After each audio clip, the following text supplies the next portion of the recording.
You see, my relationship with Christianity is pretty convoluted. I used to be, one could say, a very passionate Christian as a kid. Morning and evening prayers, being in church every Saturday and Sunday, communions, all of that jazz. And in Orthodox churches, you're not allowed to sit. So 4 hours of staying from a small kid. To think of it, I was almost a monk as far as my devotion went.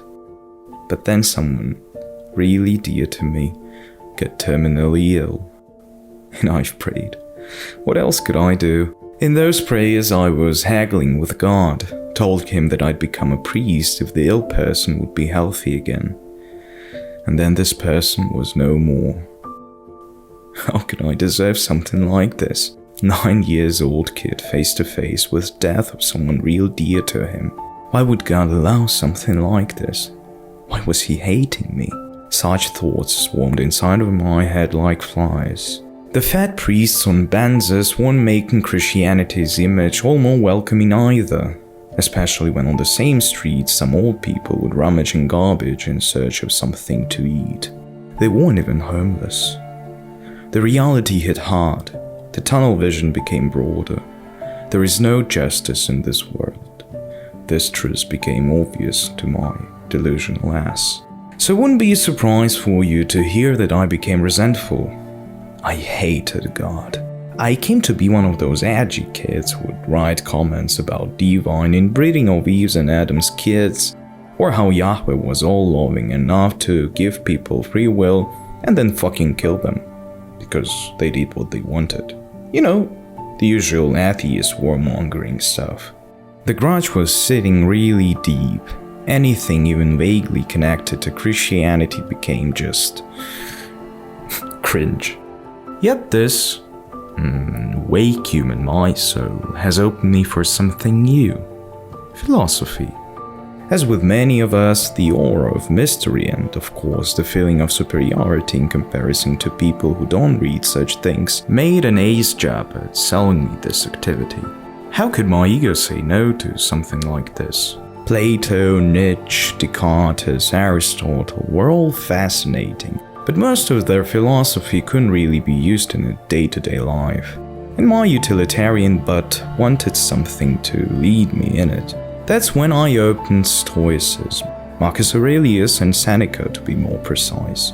To be honest, after that it only went up hills. I got to understand that the grudges inside of me wouldn't hurt anyone but myself. That proving something with logic to those who literally believe in God was a dumbass idea to begin with. But the most interesting thing, most of Stoic takes sounded very familiar, as if I've heard those things already. And no wonders, because I kind of have. A lot of Stoic teachings were later implemented into Christianity, so I made a big circle to come to the thing I ran from. Philosophy has made my mind more open, and I've even read some criticism on the philosophers I've liked. And that's where I wanted to read some contemplations on or even critiques of Christianity, mainly its ideas. Yet as I began to do it, one thing became obvious. Christianity is not a philosophy, it's a dogma. So there are not so many things to be contemplated or critiqued. The 10 Commandments cannot be put into a question. The only thing Christian scholars were troubled with was the logical proof of God's existence. Something bolder could have led to some very hard consequences back then. That's where we can cut to VinlandSaga, whose author is obviously a non-Christian, which allowed him to look at this religion under a new angle, with no bitterness or obsessions. This anime is partially a meditation on the essence of Christianity, and who could tell you better about the essence of such a pacifistic and all-loving religion than the guys whose sole existence consisted of hate and slaughter? Presuming that you have already watched the series, if not, please do, I'd like to come to the cornerstone of Christianity. Love. What love actually is. Saga asked this question through Willibald, the monk from Prince Canute's entourage. He spent the whole season contemplating on the essence of it, and here's what he came to. 夢を見た。ラグナルの夢だ。別れを告げられた。死んでまで律儀な男だ。もうこの地上に私を愛してくれる者はいなくなった。それは大いなる悟りです。だが惜しい。ラグナル殿のあなたへの思いは愛ですか？彼はあなたの安全のために62人の善良な村人を見殺しにした。殿下、愛とは何ですか？愛とは何かだと。ラグナルは私を愛していなかったというのか？はい。ならば問うのは私の方だ。ラグナルに愛がないのなら、正しく愛を体現できる者はどこにいるのだ？そこにいますよ。ほら。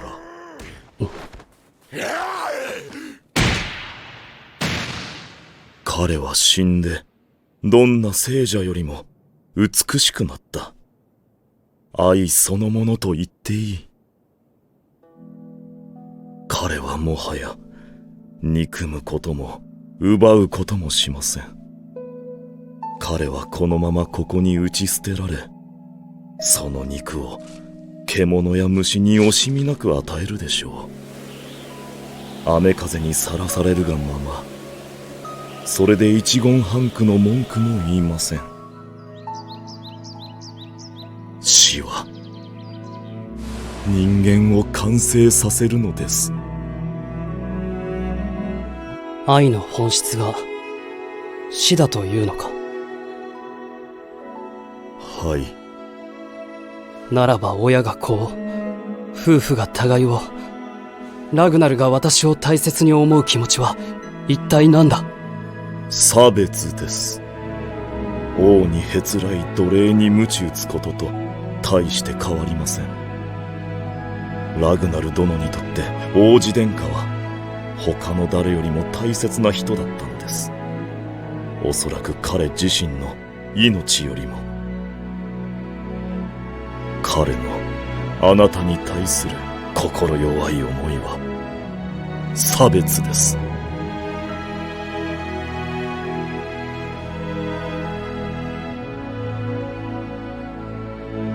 そうか。分かってきた。まるで霧が晴れていくようだ。分かってきた。この雪が愛なのだな。そうです。あの空が、あの太陽が、吹きゆく風が、木々が、山々が、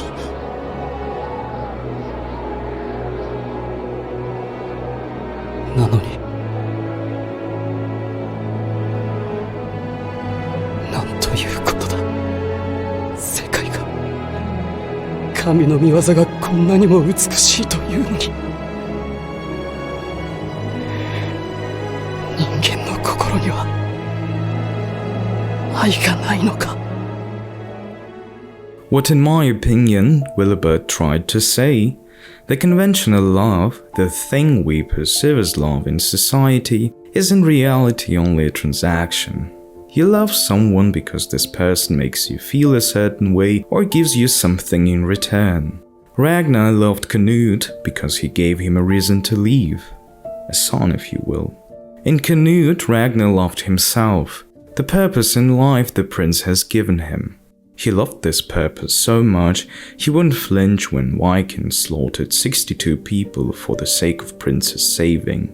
Here's where we come to discrimination question. At first I couldn't really get why would the monk mark the conventional love as something discriminative, but then it became clear. Christ told us, love your enemy as your friend. And indeed, it's a very strong and difficult thing to do. It's really easy to love someone close to you. Even animals could love with such transactional love. Try to love someone who is indifferent or opposed to you. That's a different matter. Father, forgive them, for they know not what they do, said Jesus hanging on a cross. He forgave the people who quite literally has nailed him and prayed for them to be forgiven. What was that when not true love? Discrimination is, in its core, a different way of action with people who you see as different. Jesus saw everyone as equal and loved everyone equally, even his murderers. Ragnar didn't love Canute. He discriminated him in comparison to the villagers who were executed, whose fates were not of any concern for him. Not many people could do same as Jesus. That's why Willibert marks the dead as the real essence of love, saying that they can't do anything bad anymore. Their body will become a resource for the prosperity of animals and plants in the woods. They will become united. Willibert explains it through the parable of Adam and Eve's fall from grace. People are not perfect and all-loving like trees and mountains, because they've paid the price for consciousness, ability to choose. They can choose evil, and they do. I suppose this realization has struck Canute like a lightning. He could not forgive God for putting people into such unbearable circumstances. How could someone ask to be all-loving from the brutes like Vikings, whose whole culture revolves around violence? Why would God allow it? That's when Canute, just like me, became resentful. He knew that all-loving nature of God is not conceivable by mere humans. So from a zealot he becomes someone who would oppose God. With all of those imperfections of the world, he would stand against him and try to build heaven on earth, even if to get there he'd need to trample over corpses. But that's one side of the story, and only one of the conclusions to which one could come after experiencing all of that. And although, in my opinion, Canute came to the right conclusion to not count on a divine intervention, he still used the same methods that his father did. Not to the same extent, though, but even a small evil could make someone resentful, and where you cut one head, the others too will grow. Canute believed in God, yet the true embodiment of him, the divine love, was never experienced by him. Ragnar couldn't show it, he was too prideful. Corpses couldn't, they don't choose. And mountains with lakes wouldn't do it, they don't speak. So even with the noblest of aspirations, he tried to confront evil with evil. But it doesn't work like this. Christianity and many Abrahamic religions, in my opinion, are destined to be forgotten. And most of that because how they treat life. People believe in heaven, so no true good can come from a believer. You know that you'd be rewarded for your good deed. How could any action of yours be genuine? And the belief in hell? Isn't it the transcendental will of believers to get their revenge on those who wronged them? Something that is starkly opposed to the things that Jesus preached. Nietzsche was very resentful toward Christianity. He couldn't respect a religion where you can do a whole bunch of fucked up shit, then ask for forgiveness, and then lay into your coffin, happily awaiting the fruits of Eden. He respected Jesus though, said that he was the noblest of men, not in the last place because he could overcome his human nature and show the divine love, not the transactional one. There is one more person who has overcome his human, in a bad sense of word, nature. Thor's. His love was true and divine. Like his family, he loved everyone. An escaped slave for whose freedom he paid a whole herd of sheep, or even the wretch who ambushed him. All life was dear to him. He came to learn what true love is the hard way. and this same love he showed his son as well. The biggest difference between Canute and Thorfinn, in my opinion, is their upbringing. Thorfinn saw the epitome of what being a Christian is, the divine indiscriminative love toward everyone. Canute, although being a devoted believer, experienced it only in a passive love of a dead one. No wonder he became resentful. Thorfinn, being a godless brute, holding no grudges on God, came to understand Jesus better than any monk or pope. He realized that a true warrior is the one who can overcome himself, the one who shows love to those who he would normally hate, and fights only to protect and not destroy. A true warrior is not the one who doesn't allow himself to be hit, but the one who can take 100 punches and stay still. The one who would try to fight a war with words, and if it fails, wouldn't give birth to more violence. In my opinion, Thorfinn could be put in the same line with Jesus. The Son of God has died for our sins. Yet what is the price of life if there is an afterlife?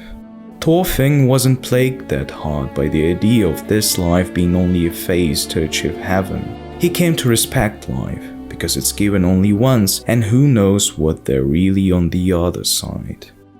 Hell, Valhalla, whatever.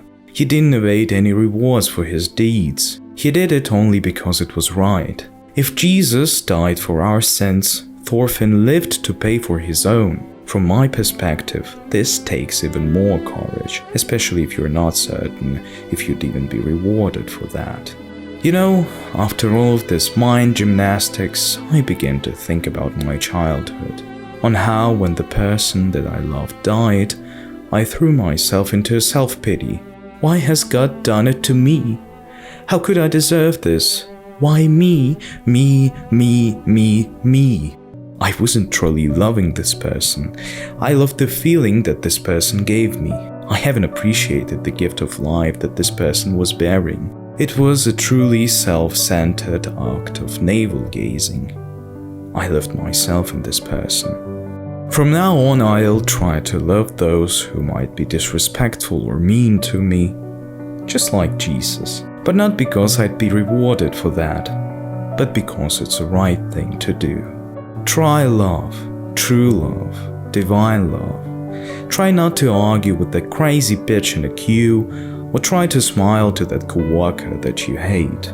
Don't push that barefaced guy in a subway, or don't try to argue with someone through insults. If you want to change someone's mind, make them love what you say.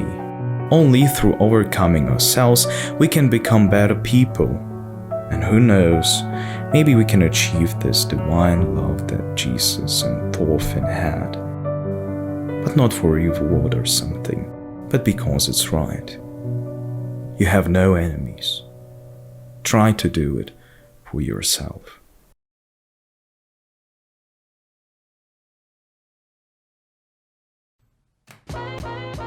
I hope you've enjoyed my schizophrenic rant on the innards of VinlandSaga.